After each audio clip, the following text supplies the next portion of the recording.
Assalamualaikum warahmatullahi wabarakatuh. Izin memperkenalkan diri, nama saya Yogi Kurniawan, NPM 1921020466. Sebelumnya, yang terhormat pada Bapak Herpin Yogi Pradipta MHI selaku dosen pembimbing Filsafat Hukum Islam pada mata kuliah Filsafat Hukum Islam.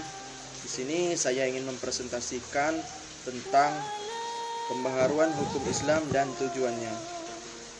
Yang pertama, pengertian pembaharuan hukum Islam. Pembaharuan hukum Islam terdiri dari dua kata, yaitu pembaharuan yang berarti modernisasi atau suatu upaya yang dilakukan untuk mengadakan atau menciptakan suatu yang baru. Hukum Islam yakni kumpulan atau koleksi daya upaya para fuqaha dalam bentuk hasil pemikiran untuk menerapkan syariat berdasarkan kebutuhan masyarakat.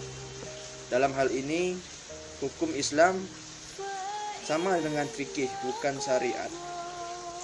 Pembaharuan hukum Islam berarti gerakan ijtihad untuk menetapkan ketentuan hukum yang mampu menjawab permasalahan pada perkembangan yang baru yang ditimbulkan oleh kemajuan ilmu pengetahuan dan hukum yang tidak lama dan tidak sesuai lagi dengan keadaan dan kemaslahatan manusia masa sekarang.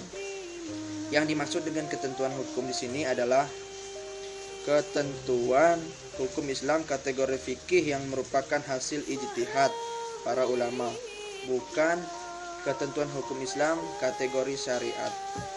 Selanjutnya, pengertian ijtihad.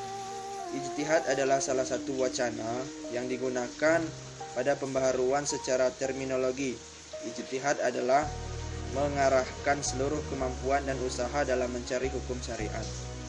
Kata ijtihad hanya digunakan pada usaha yang memerlukan pengerahan tenaga semaksimal mungkin demi sebuah tujuan. Terakhir, tujuan pembaruan hukum Islam. Pembaruan hukum Islam merupakan sesuatu keharusan, bahkan kewajiban yang mutlak. Pembaruan atau modernisasi secara yang mutlak merupakan fitrah atau sunatullah yang hak. Sunatullah atau modernisasi ini mengejawantahkan dirinya dalam hukum alam. Maka untuk menjadi modern, manusia harus mengerti terlebih dahulu hukum yang berlaku dalam hal itu.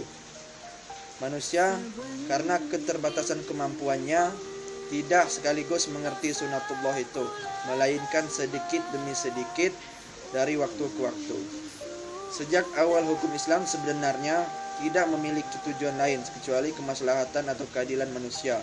Ungkapan bahwa hukum Islam dicangkalkan demi kebahagiaan manusia lahir dan duniawi atau ukhrawi sepenuhnya mencerminkan kemaslahatan manusia. Okelah, itu saja yang dapat saya sampaikan. Lebih dan kurangnya saya mohon maaf. Pada Allah saya mohon ampun. Saya akhiri, wabillahi taufik wal hidayah.